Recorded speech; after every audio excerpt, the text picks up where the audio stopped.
this speech has weaknesses in both content and delivery. Can you spot all of the mistakes? Today I'm going to persuade you to wear a helmet every time you ride a bicycle.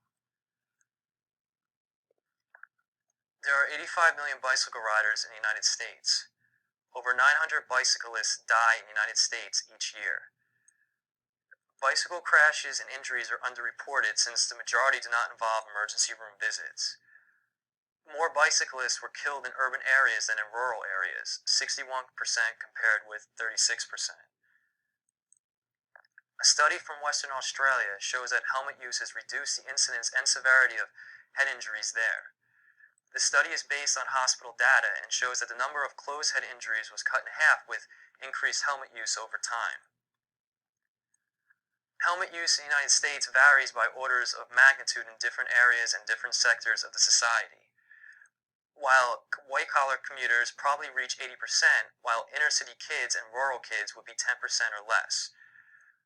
45% of bicycle deaths among children younger than 13 and 26% of adult bicycle deaths occur on minor roads.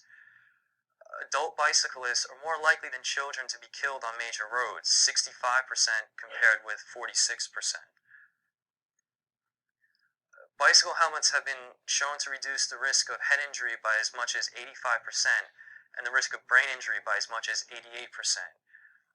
Bicycle helmets have also been shown to offer substantial protection to the forehead and mid-face.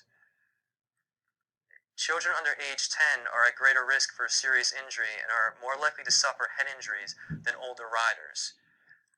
Approximately half of all bicycle-related injuries among children under age 10 occur to the head and face, compared to 1/5 among older children.